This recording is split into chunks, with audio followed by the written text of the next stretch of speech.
Chapter 3 Section 1.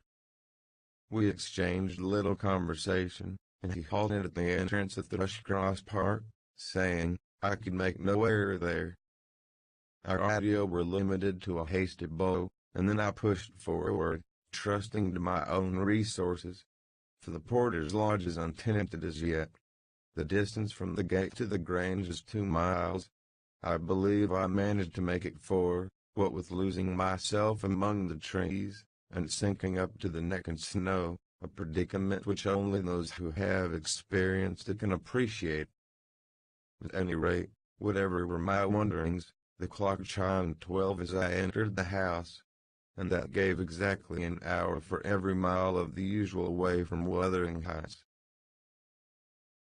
My human fixture and her satellites rushed to welcome me, exclaiming, tumultuously, they had completely given me up. Everybody conjectured that I perished last night, and they were wondering how they must set about the search for my remains. I bid them be quiet, now that they saw me returned, and, benumbed to my very heart, I dragged upstairs, whence, after putting on dry clothes, and pacing to and fro 30 or 40 minutes, to restore the animal heat, I adjourned to my study, feeble as a kitten, almost too much so to enjoy the cheerful fire and smoke and coffee which the servant had prepared for my refreshment. Chapter 4. What vain weathercocks we are! I, who had determined to hold myself independent of all social intercourse, and thanked my stars that, at length, I had lighted on a spot where it was next to impracticable. I, weak wretch, after maintaining till dusk a struggle with low spirits and solitude, was finally compelled to strike my colors, and under pretense of gaining information concerning the necessities of my establishment, I desired Mrs. Dean, when she brought in supper, to sit down while I ate it, hoping sincerely she would prove a regular gossip, and either rouse me to animation or lull me to sleep by her talk. You have lived here a considerable time, I commenced. Did you not say 16 years? 18, sir. I came when the mistress was married, to wait on her. After she died, the master retained me for his housekeeper. Indeed. There ensued a pause. She was not a gossip, I feared, unless about her own affairs, and those could hardly interest me.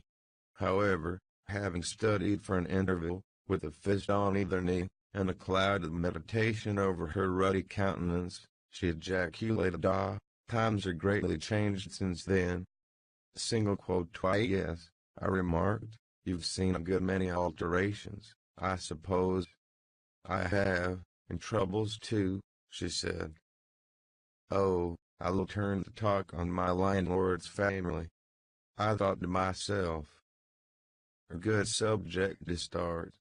And that pretty girl widow, I should like to know her history, whether she be a native of the country, or, as is more probable, an exotic that the surly indigene will not recognize for kin.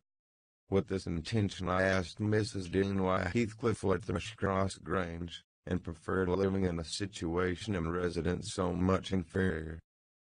Is he not rich enough to keep the estate in good order? I inquired. Rich, sir, she returned. He has nobody knows what money, and every year it increases. Yes, he's rich enough to live in a finer house than this, but he's very near close-handed, and, if he had meant to flee to Thrushcross Grange, as soon as he heard of a good tenant he could not have borne to miss the chance of getting a few hundreds more. It is strange people should be so greedy, when they are alone in the world. He had a son, it seems. Yes, he had one, he is dead. And that young lady, Mrs. Heathcliff, is his widow. Yes. Where did she come from originally?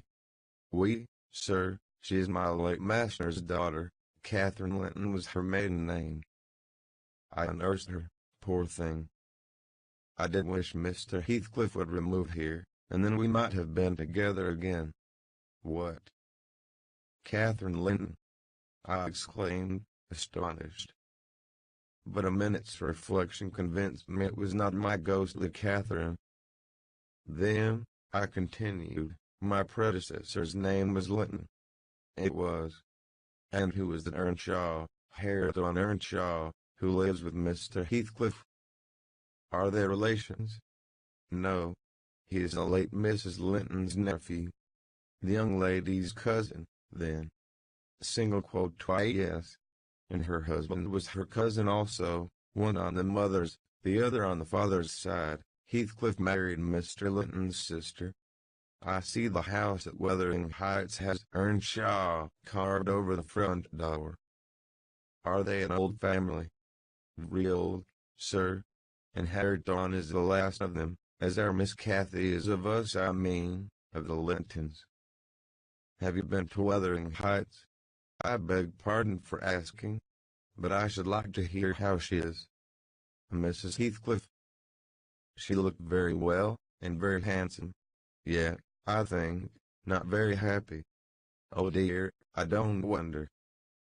And how did you like the master? A rough fellow, rather, Mrs. Dean. Is not that his character? Rough as a saw edge, and hard as whinstone. The less you meddle with him the better. Single quotate she must have had some ups and downs in life to make him such a trull. Do you know anything of his history? It's a cuckoo's, sir, I know all about it, except where he was born, and who were his parents, and how he got his money at first. And Hareton has been cast out like an unfledged dunnet. The unfortunate lad is the only one in all this parish that does not guess how he has been cheated.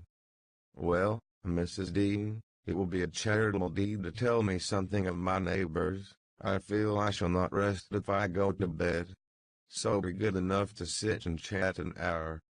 Oh, certainly, sir. I'll just fetch a little sewing, and then I'll sit as long as you please.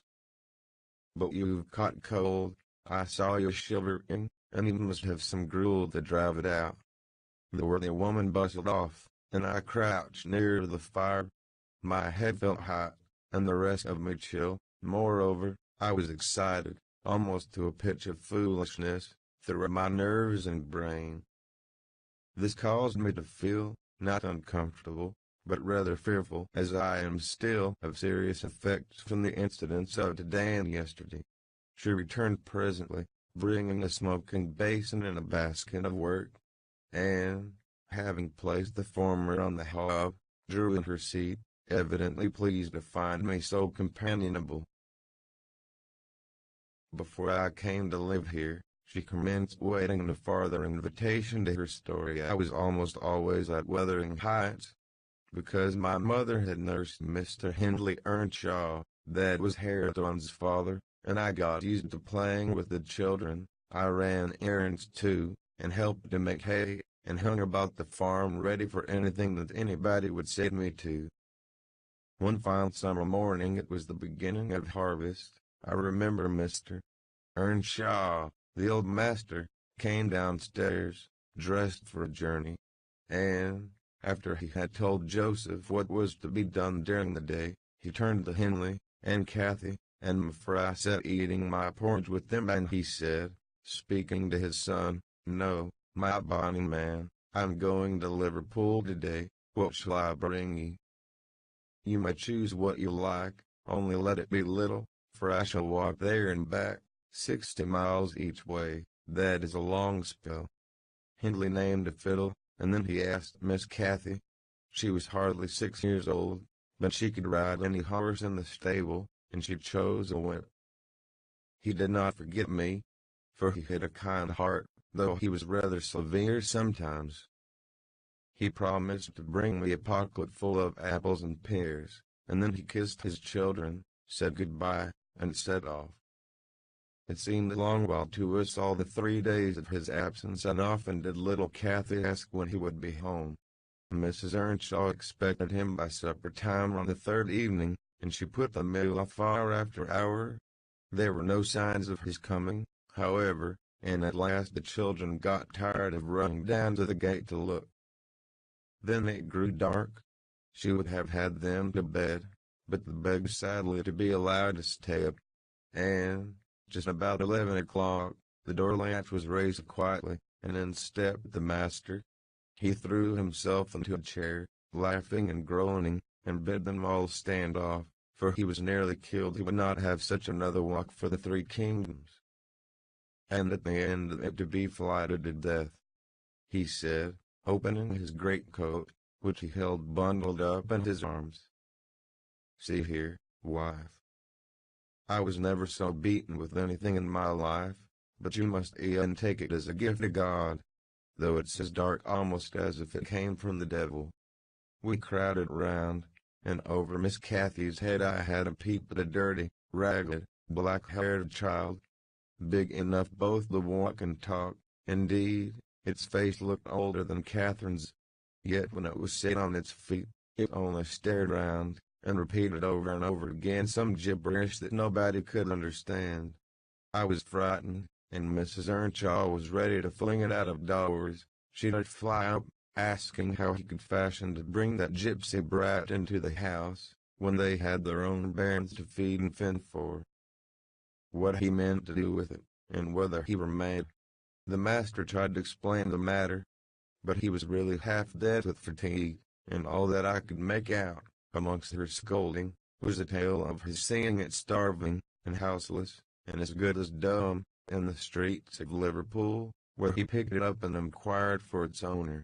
Not a soul knew to whom it belonged, he said, and his money and time being both limited, he thought it better to take it home with him at once, than run into vain expenses there, because he was determined he would not leave it as he found it. Well, the conclusion was, that my mistress grumbled herself calm, and Mr. Earnshaw told me to wash it, and give it clean things, and let it sleep with the children. Hindley and Cathy contented themselves with looking and listening till peace was restored. Then both began searching their father's pockets for the presents he had promised them. The former was a boy of 14, but when he drew out what had been a fiddle, crushed to morsels in the greatcoat, he blubbered aloud. And Cathy, when she learned the master had lost her whip in attending on the stranger, showed her humor by grinning and spitting at the stupid little thing, earning for her pains a sound blow from her father, to teach her cleaner manners. They entirely refused to have it in bed with them, or even in their room, and I had no more sense, so I put it on the landing of the stairs, hoping it might be gone on the morrow. By chance, or else attracted by hearing his voice, it crept to Mr. Earnshaw's door, and there he found it on quitting his chamber. Inquiries were made as to how it got there. I was obliged to confess, and in recompense for my cowardice and inhumanity was sent out of the house. This was Heathcliff's first introduction to the family.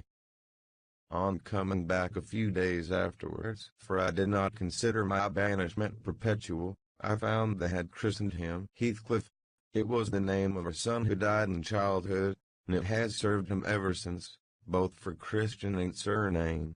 Miss Cathy and he were now very thick, but Hindley hated him, and to say the truth I did the same, and we plagued and went on with him shamefully, for I wasn't reasonable enough to feel my injustice, and the mistress never put in a word on his behalf when she saw him wronged.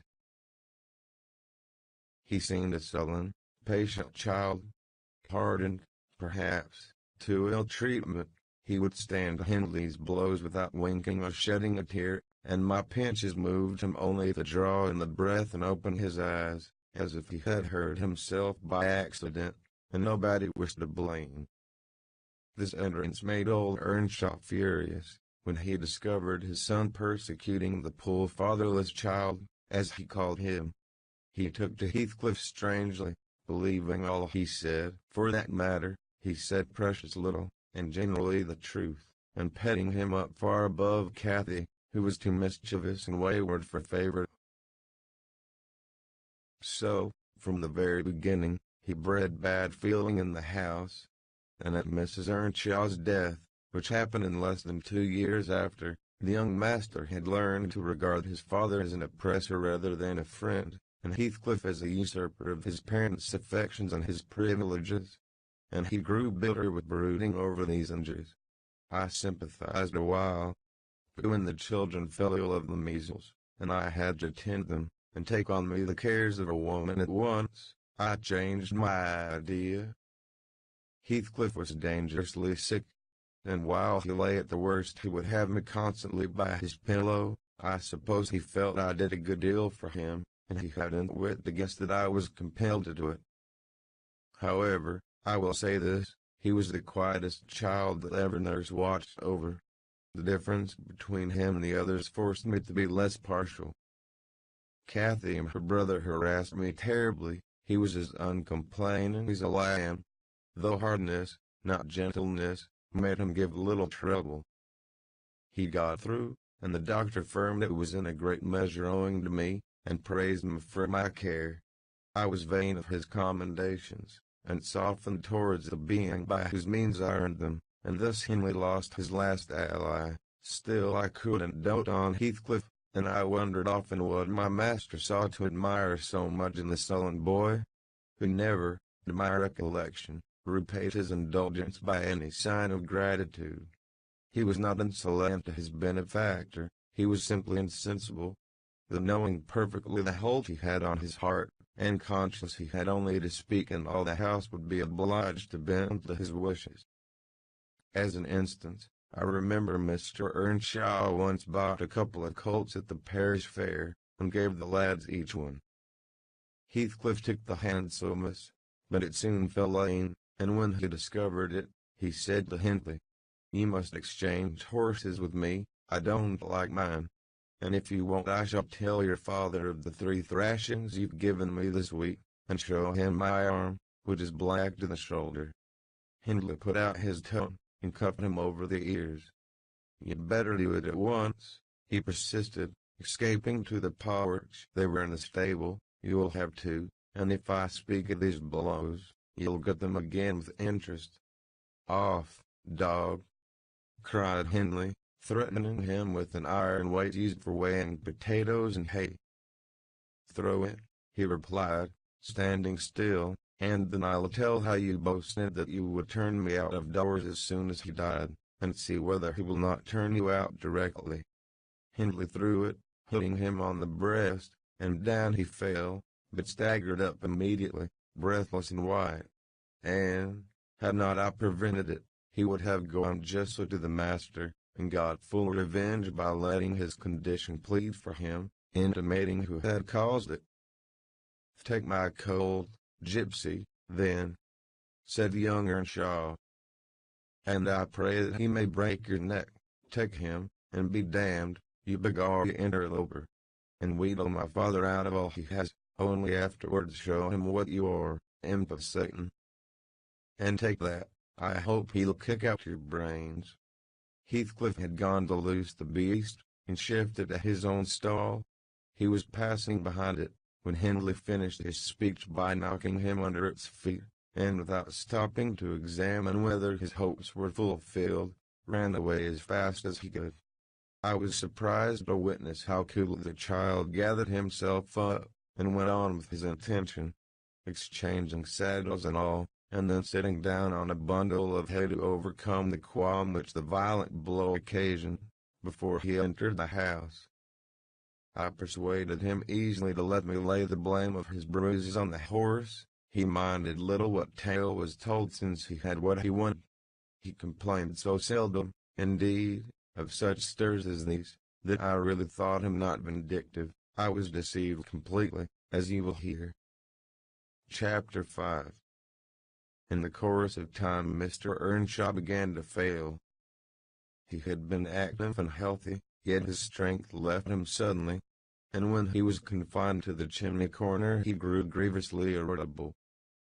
And nothing vexed him, and suspected slights of his authority nearly threw him into fits.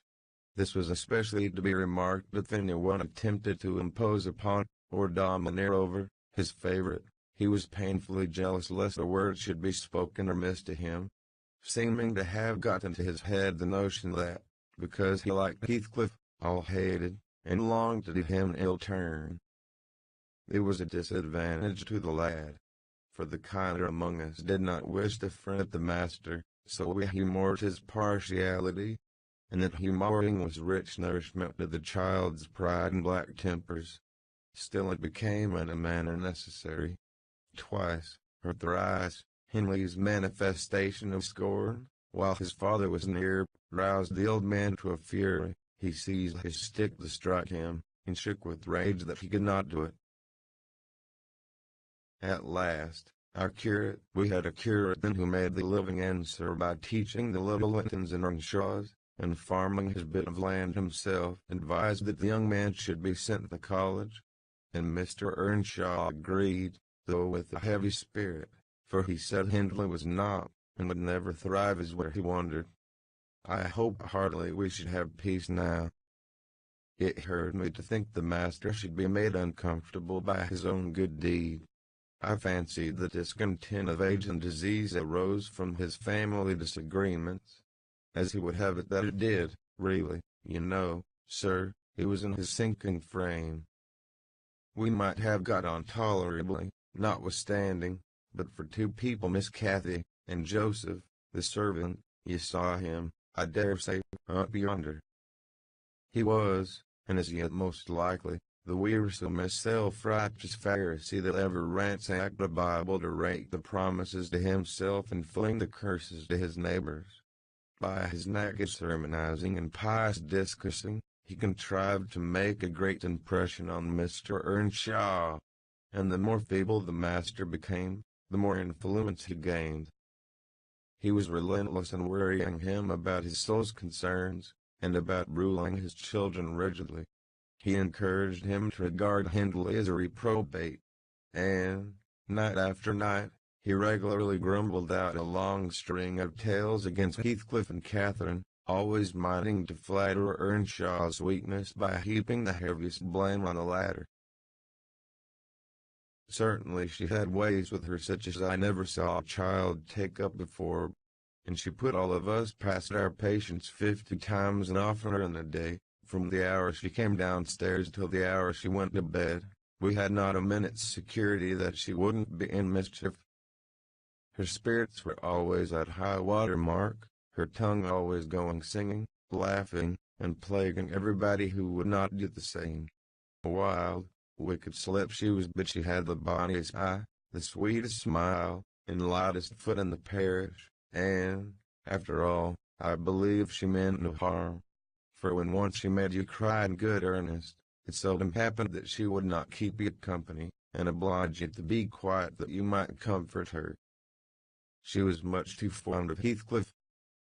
The greatest punishment we could invent for her was to keep her separate from him, yet she got chided more than any of us on his account. In play, she liked exceedingly to act the little mistress, using her hands freely, and commanding her companions. She did so to me, but I would not bear slapping and ordering, and so I let her know. Now, Mr. Earnshaw did not understand jokes from his children. He had always been strict and grave with them, and Catherine, on her part, had no idea why her father should be crosser and less patient in his ailing condition than he was in his prime.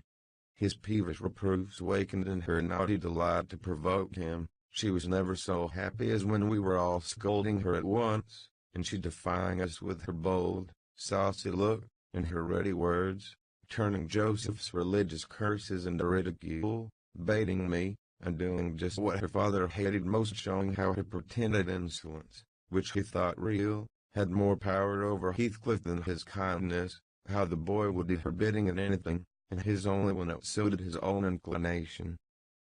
After behaving as badly as possible all day, she sometimes came fondling to make it up at night. Nay, Cathy, the old man would say, I cannot love thee, thou single quotarte worse than thy brother. Go, say thy prayers, child, and ask God's pardon. I doubt thy mother and I must rue that we ever reared thee.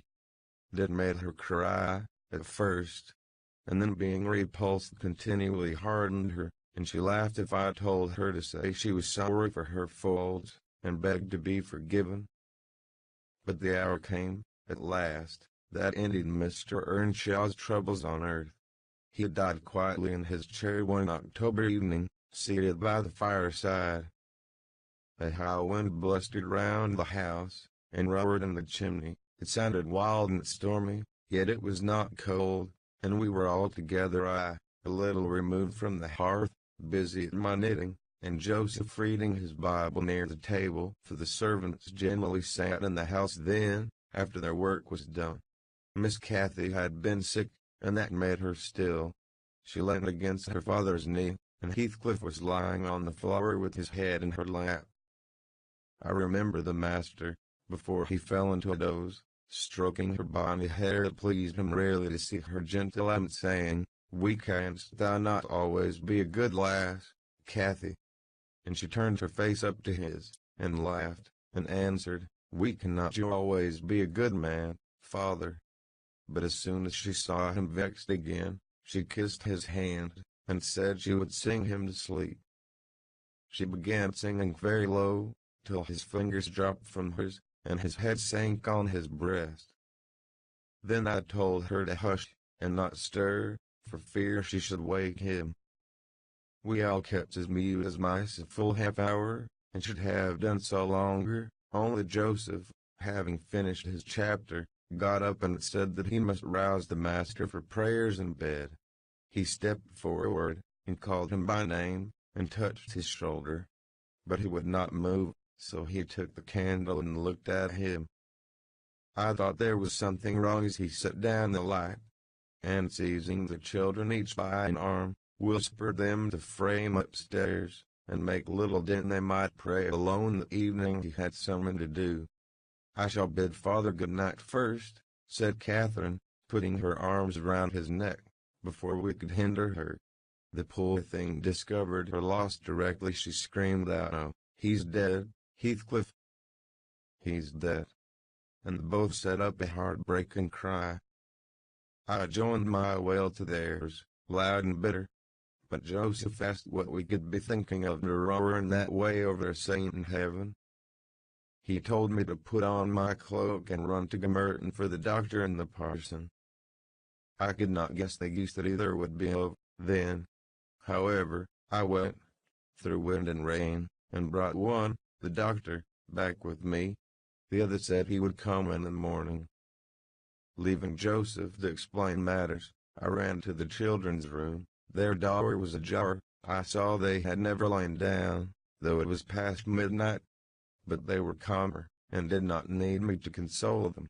The little souls were comforting each other with better thoughts than I could have hit on. No parson in the world ever pictured heaven so beautifully as they did, in their innocent talk. And, while I sobbed and listened, I could not help wishing we were all there safe together.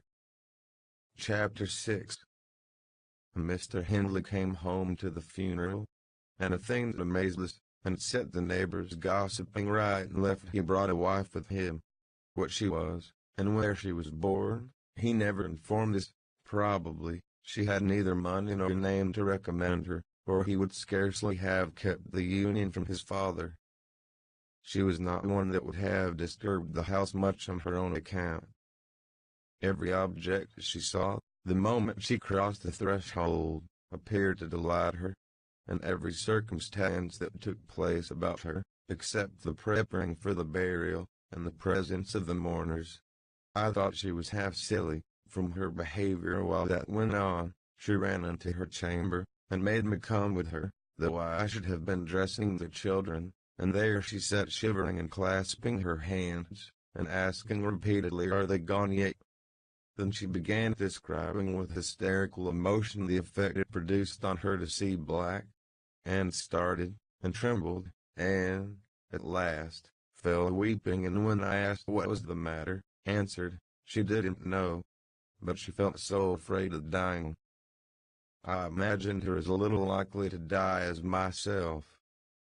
She was rather thin, but young, and fresh complexioned, and her eyes sparkled as bright as diamonds. I did remark, to be sure, that mounting the stairs made her breathe very quick, that the least sudden noise set her all in a quiver, and that she coughed troublesomely sometimes, but I knew nothing of what these symptoms pretended, and had no impulse to sympathize with her. "We don't in general take to foreigners here, Mr. Lockwood, unless they take to us first." Young Earnshaw was altered considerably in the 3 years of his absence. He had grown spare, and lost his color, and spoke and dressed quite differently. And, on the very day of his return, he told Joseph and me we must thenceforth quarter ourselves in the back kitchen, and leave the house for him. Indeed, he would have carpeted and papered a small spare room for a parlor. But his wife expressed such pleasure at the white flower and huge glowing fireplace, at the pewter dishes and delf case, and dog kennel, and the wide space there was to move about in where they usually sat, that he thought it unnecessary to her comfort, and so dropped the intention. She expressed pleasure, too, at finding a sister among her new acquaintance, and she prattled to Catherine, and kissed her, and ran about with her, and gave her quantities of presents, at the beginning. Her affection tired very soon, however, and when she grew peevish, Hindley became tyrannical. A few words from her, evincing a dislike to Heathcliff, were enough to arouse in him all his old hatred of the boy.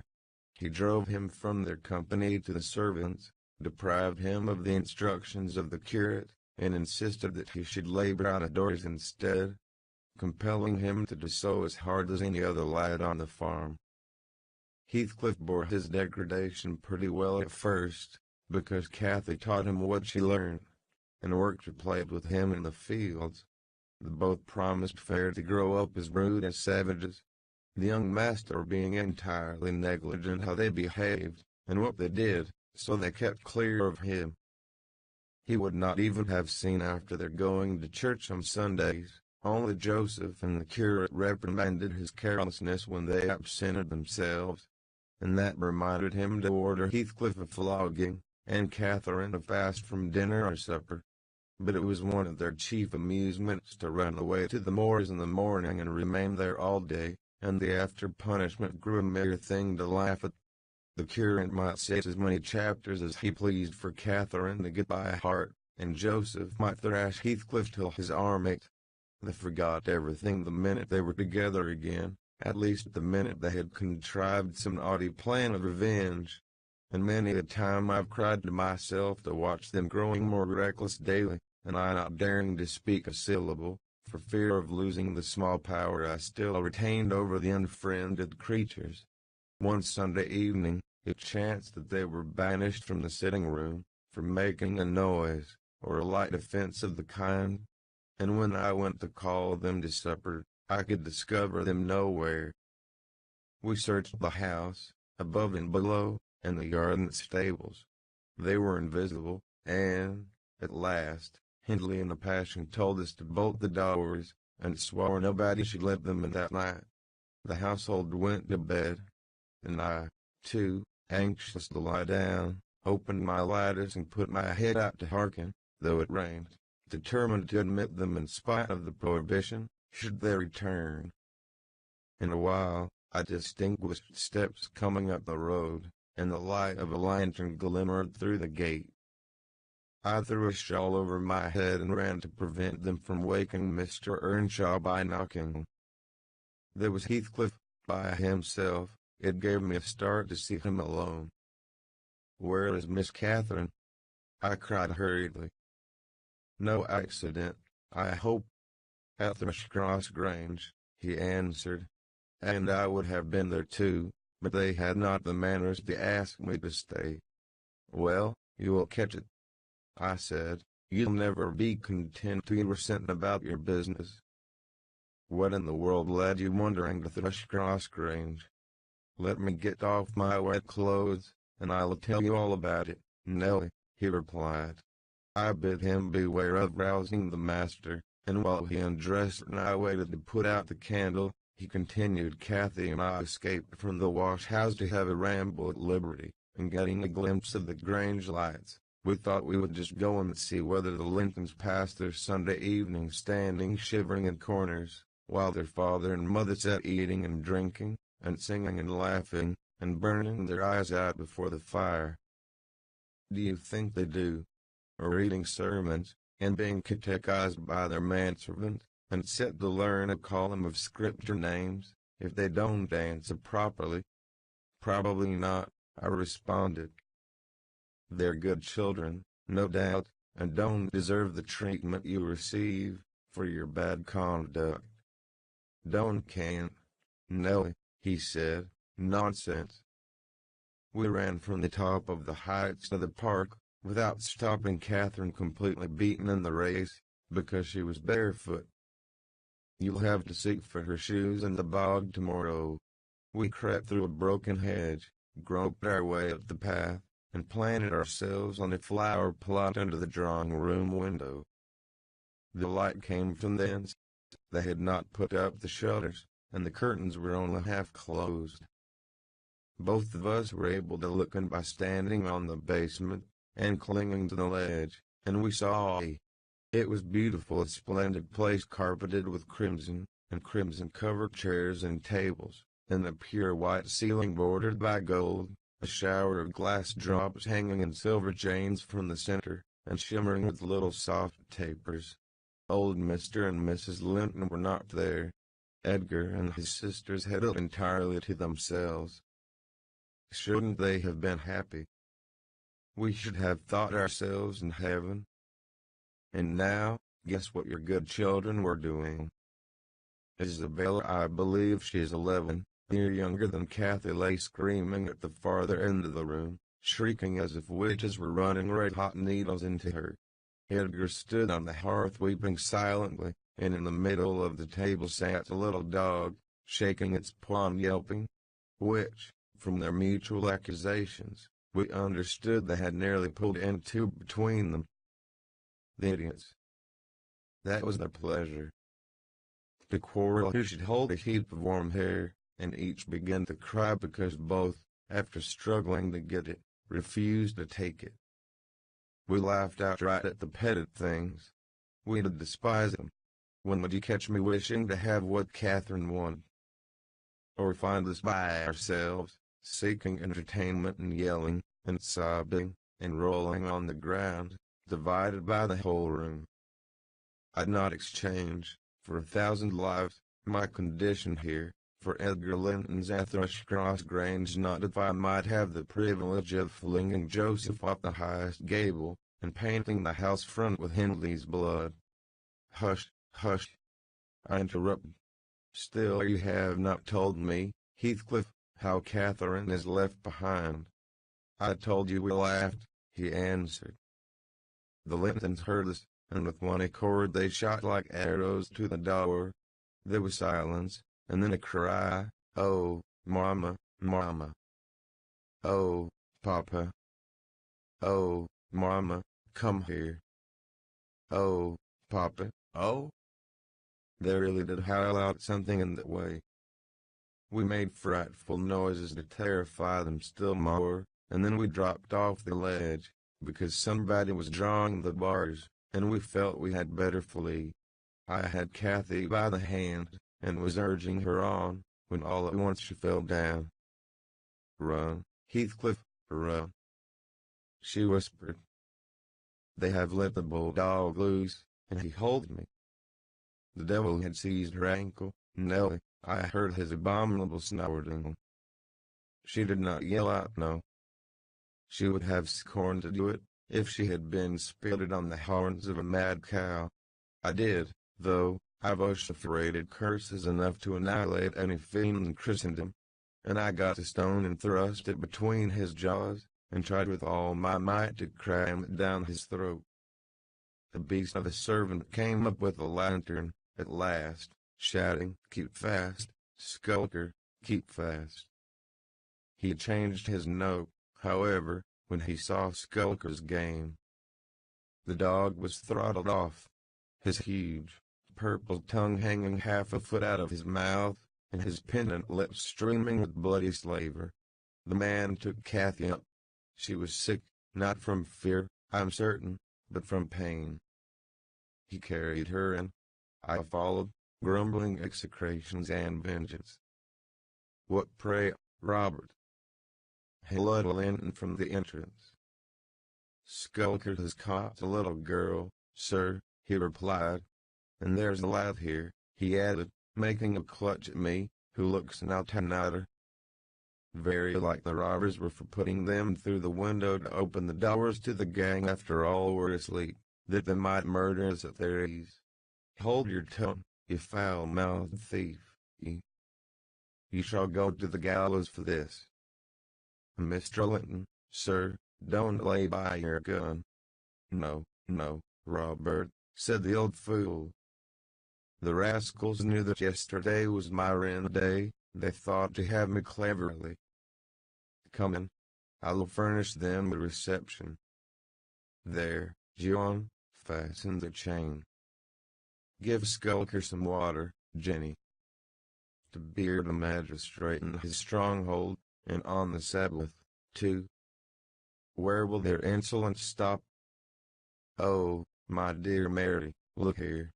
Don't be afraid, it is but a boy, yet the villain scowls so plainly in his face.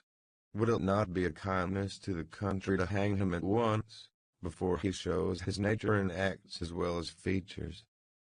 He pulled me under the chandelier, and Mrs. Linton placed her spectacles on her nose and raised her hands in horror. The cowardly children crept near also, Isabella lisping, "Frightful thing. Put him in the cellar, Papa. He's exactly like the son of the fortune-teller that stole my tame pheasant. Isn't he, Edgar?"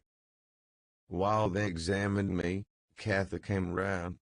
She heard the last speech, and laughed. Edgar Linton, after an inquisitive stare, collected sufficient wit to recognize her. "They see us at church, you know, though we seldom meet them elsewhere. That's Miss Earnshaw," he whispered to his mother, "and look how Skulker has bitten her, how her foot bleeds. Miss Earnshaw." "Nonsense!" cried the dame.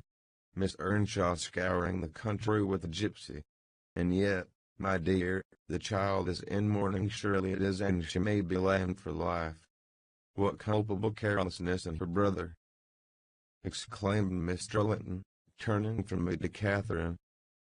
"I've understood from Shielders, that was the curate, sir, that he lets her grow up in absolute heathenism. But who is this? Where did she pick up this companion? Oh, I declare he is that strange acquisition my late neighbor made, in his journey to Liverpool, a little Oscar, or an American or Spanish castaway. Quotes.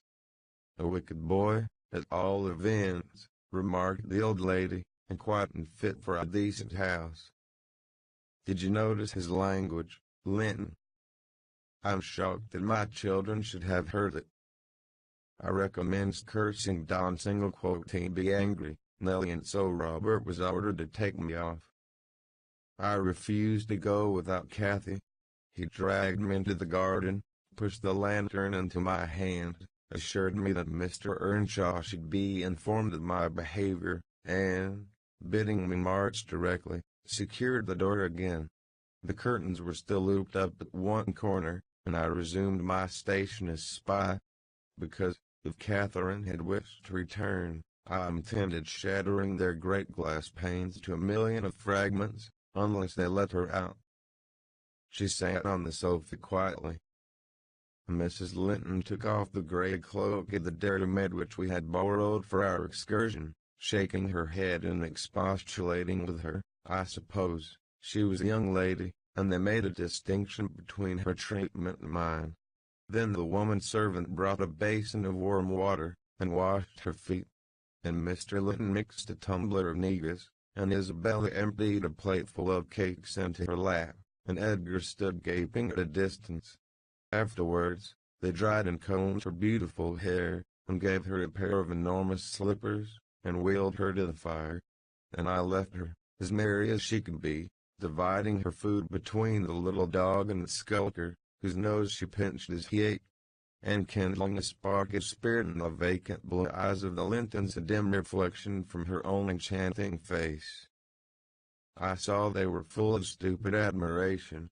She is so immeasurably superior to them, to everybody on earth, is she not, Nellie? There will more come of this business than you reckon on, I answered, covering him up and extinguishing the light.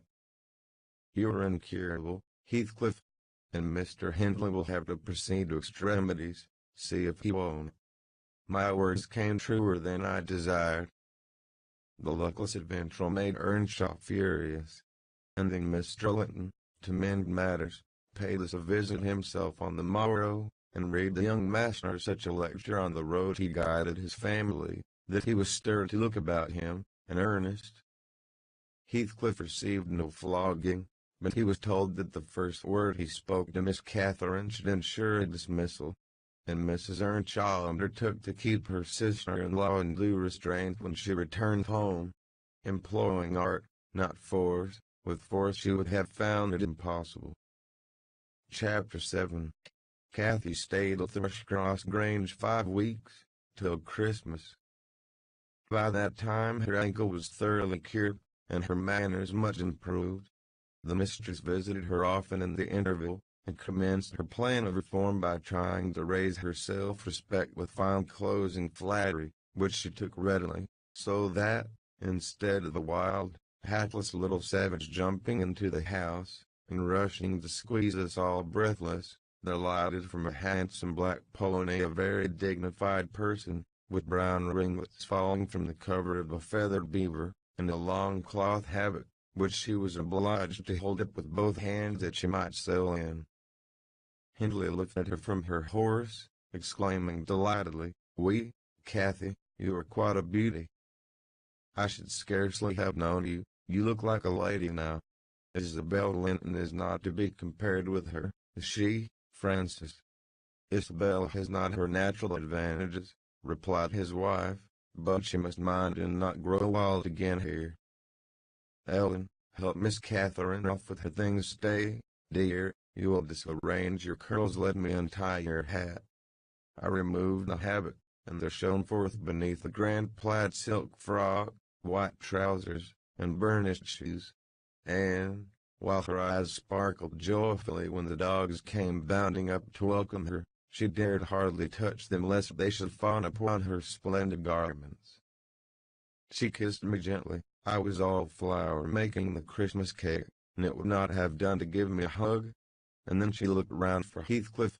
Mr. and Mrs. Earnshaw watched anxiously their meeting, thinking it would enable them to judge, in some measure, what grounds they had for hoping to succeed in separating the two friends. Heathcliff was hard to discover, at first. If he were careless, and uncared for, before Catherine's absence, he had been 10 times more so since. Nobody but I even did him the kindness to call him a dirty boy, and bid him wash himself, once a week. And children of his age seldom have a natural pleasure in soap and water. Therefore, not to mention his clothes, which had seen 3 months' service in mire and dust, and his thick uncombed hair, the surface of his face and hands was dismally beclouded. He might well skulk behind the settle, on beholding such a bright, graceful damsel enter the house, instead of the rough-headed counterpart of himself, as he expected. "Is Heathcliff not here?" she demanded, pulling off her gloves, and displaying fingers wonderfully whitened with doing nothing and staying indoors. "Heathcliff, ye may come forward," cried Mr. Hindley, enjoying his discomfiture, and gratified to see what a forbidding young blackguard he would be compelled to present himself. "You may come and wish Miss Catherine welcome, like the other servants." Cathy, catching a glimpse of her friend in his concealment, flew to embrace him. She bestowed 7 or 8 kisses on his cheek within a second, and then stopped, and drawing back, burst into a laugh, exclaiming, "Wee, how very black and cross you look! And how funny and grim!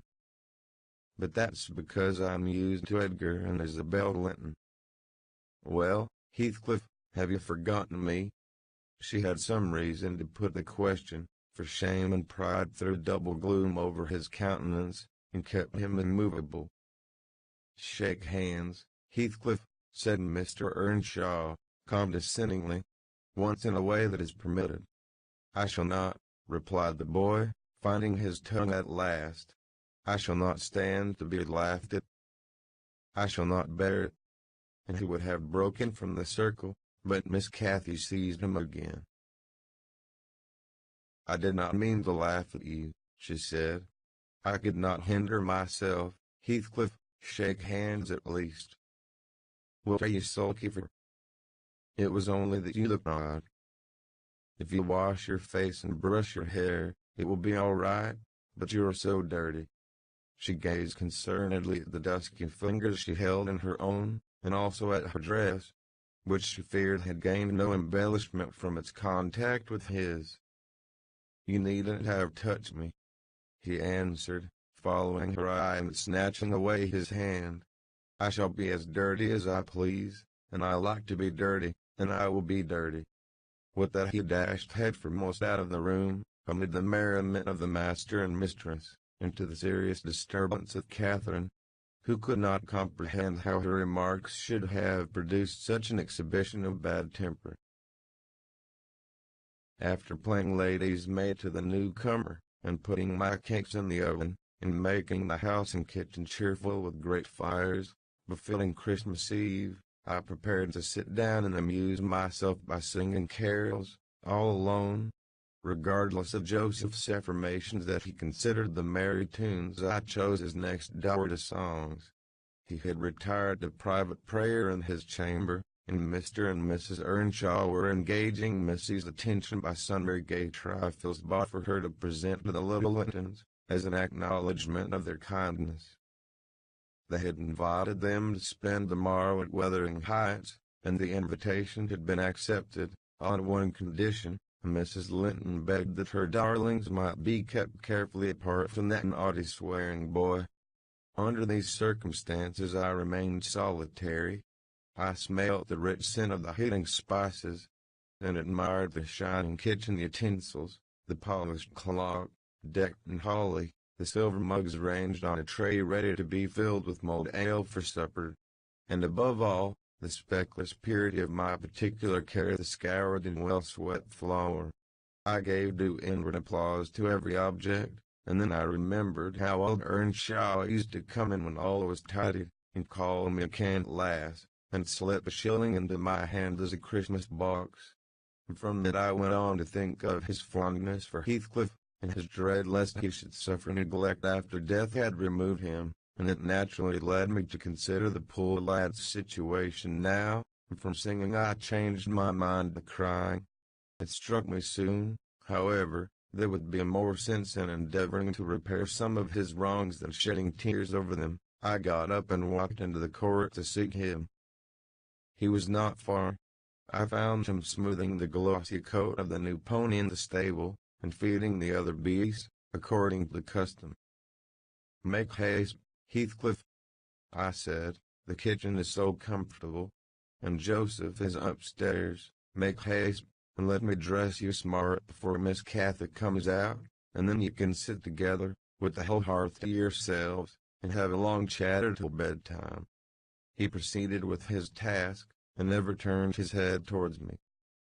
"Come, are you coming?" I continued. "There's a little cake for each of you, nearly enough, and you'll need half an hour's donning." I waited 5 minutes, but getting no answer left him. Catherine supped with her brother and sister-in-law. Joseph and I joined in an unsociable meal, seasoned with reproofs on one side and sauciness on the other. His cake and cheese remained on the table all night for the fairies. He managed to continue work till 9 o'clock, and then marched dumb and dour to his chamber. Cathy sat up late, having a world of things to order for the reception of her new friends. She came into the kitchen once to speak to her old one, but he was gone, and she only stayed to ask what was the matter with him, and then went back. In the morning he rose early, and, as it was a holiday, carried his ill humor on to the moors, not reappearing till the family were departed for church.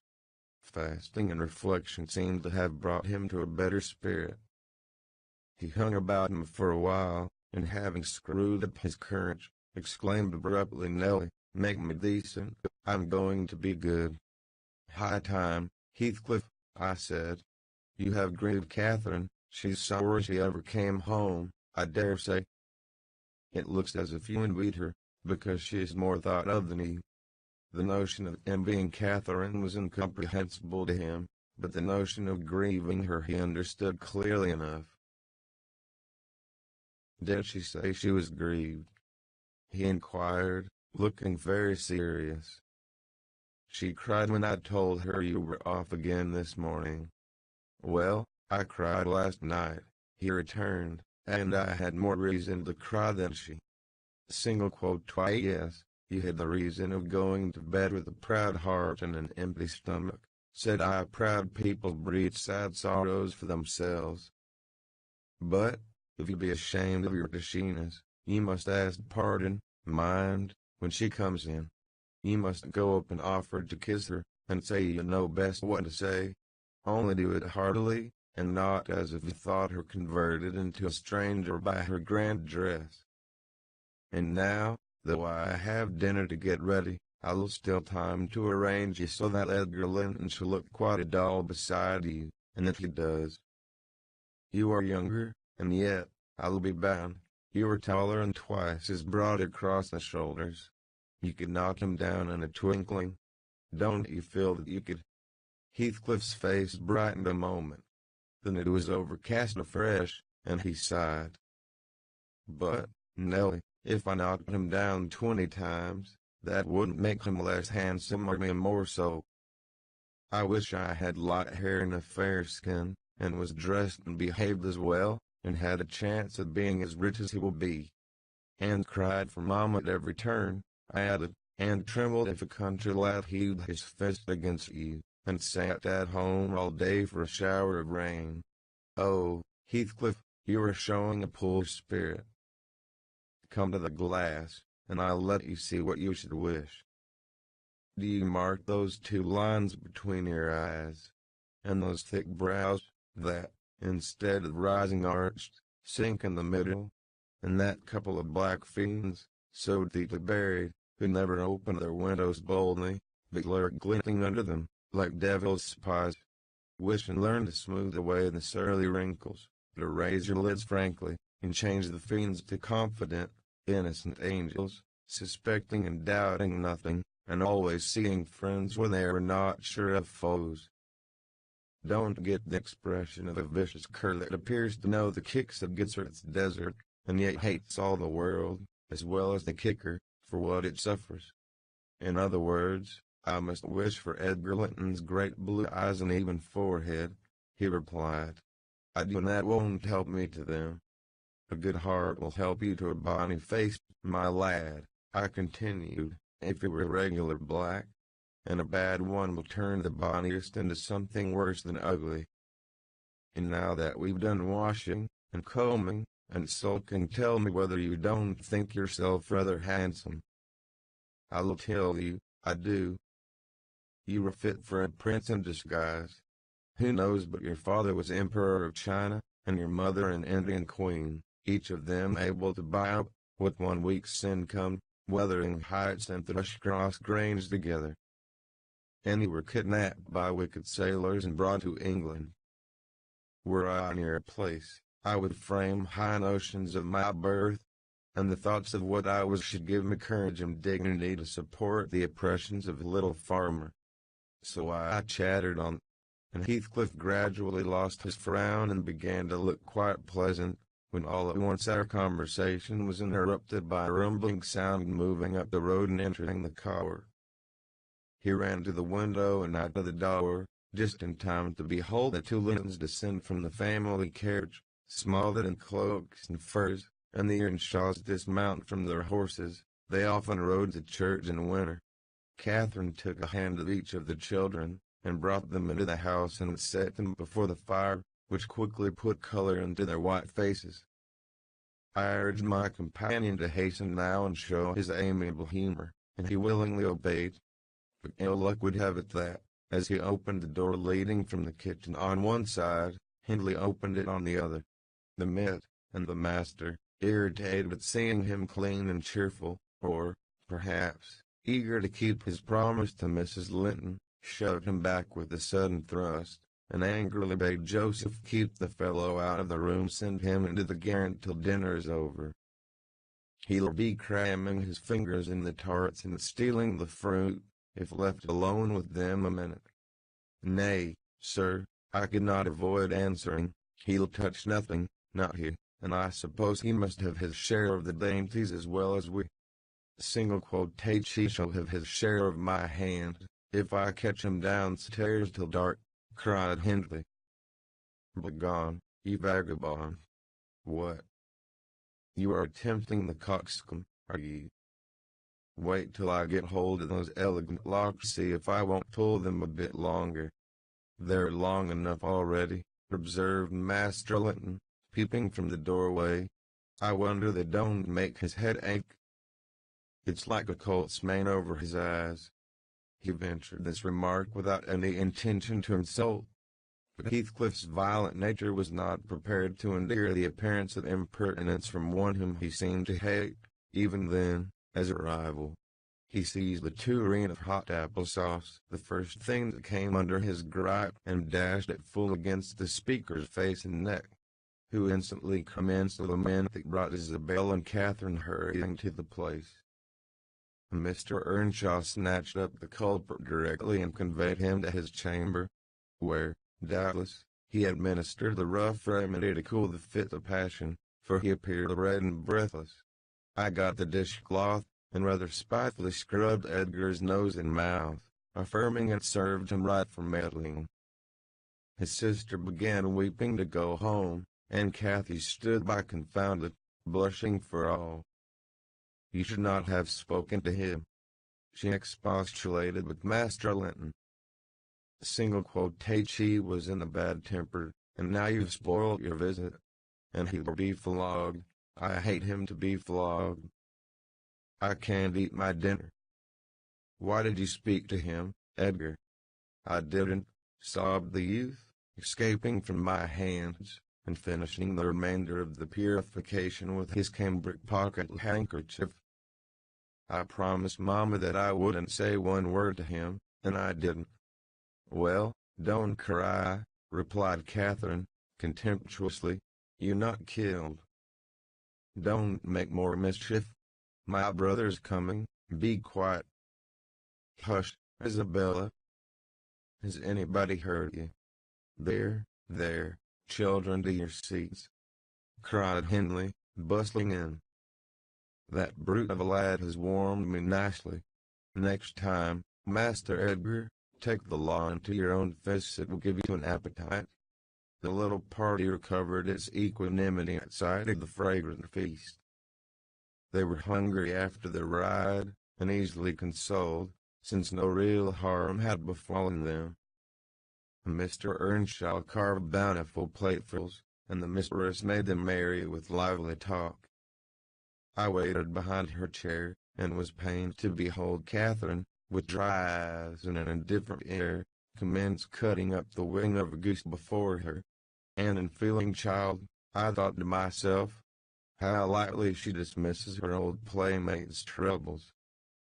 I could not have imagined her to be so selfish. She lifted a mouthful to her lips, then she set it down again, her cheeks flushed, and the tears gushed over them. She slipped her fork to the floor, and hastily dived under the cloth to conceal her emotion. I did not call her unfeeling long, for I perceived she was in purgatory throughout the day, and wearying to find an opportunity of getting by herself, or paying a visit to Heathcliff, who had been locked up by the master, as I discovered, on endeavoring to introduce to him a private mess of victuals. In the evening we had a dance. Cathy begged that he might be liberated then, as Isabel Linton had no partner. Her entreaties were vain, and I was appointed to supply the deficiency. We got rid of all gloom and the excitement of the exercise, and our pleasure was increased by the arrival of the Merton band, mustering 15 strong, a trumpet, a trombone, clarionets, bassoons, French horns, and a bass viol, besides singers. They go the rounds of all the respectable houses, and receive contributions every Christmas, and we esteemed it a first-rate treat to hear them. After the usual carols had been sung, we set them to songs and glees. Mrs. Earnshaw loved the music, and so they gave us plenty.